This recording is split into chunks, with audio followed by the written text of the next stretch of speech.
Hello সবাইকে, আমি রিয়া আপনাদের সঙ্গে আবারও একটা নতুন পাঞ্জাবি মেকিংয়ের ভিডিও শেয়ার করছি।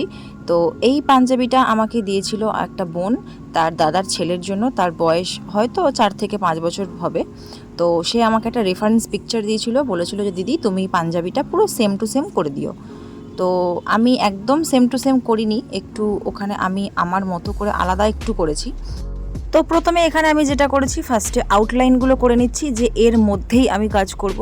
তো আউটলাইনগুলো করে নিয়ে তারপর আমি এখানে ডিজাইনগুলো তুলছি, যেটা আমাকে বলা হয়েছিল সেই রেফারেন্স দেখে করতে।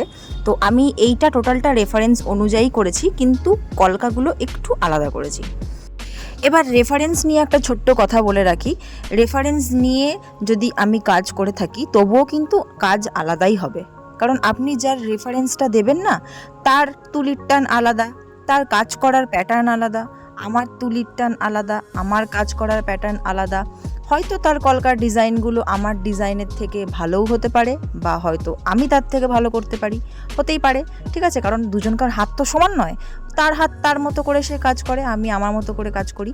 তো রেফারেন্স অনুযায়ী কাজ করাই যায়, কিন্তু কি ডিফারেন্স একটু থাকবেই, যেটা আপনি বুঝতে পারবেন। ঠিক আছে,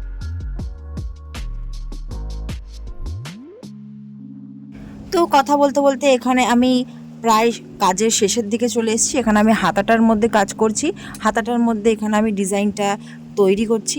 তো আমার এই ভিডিওগুলো যদি আপনাদের ভালো লেগে থাকে, অবশ্যই লাইক, কমেন্ট এবং আপনার কোনো আর্টিস্ট বন্ধুর সঙ্গে, আপনার পরিবারের সঙ্গে শেয়ার করতে পারেন। এবং যদি আপনাদের মনে হয় যে আমার থেকে এগুলো আপনারা বানাতে চান, তো বানাতেই পারেন। তো আমি খুশিই হব অবভিয়াসলি। আর এই যে যার ওপরে আমি কাজটা করছি, এটা হচ্ছে একদম পিওর কটন, মানে বিমল কটন। এটা খুব সফট কাপড়টা, এটা পরে আপনার কোনো ইরিটেটিং ফিল হবে না, কোনো প্রবলেম হবে না গরমকালে পরলেও। তো এখানে পাঞ্জাবিটা ভালো দেখানোর জন্য, যাতে আরও ভালো লাগে, তার জন্য আমি ছোট্ট ছোট্ট গুটি গুটি করে পুরো পাঞ্জাবিটার মধ্যে কলকা করেছি। আর এটা হচ্ছে পাঞ্জাবির পুরো ফাইনাল লুকটা। তো আজকের মতো ভিডিওটা এখানেই শেষ করছি। ভালো লাগলে অবশ্যই লাইক, কমেন্ট এবং শেয়ার করবেন। আর দেখা হবে খুব তাড়াতাড়ি নতুন নতুন সমস্ত ক্রিয়েটিভ ভিডিও নিয়ে। সবাই খুব ভালো থাকবেন। টাটা।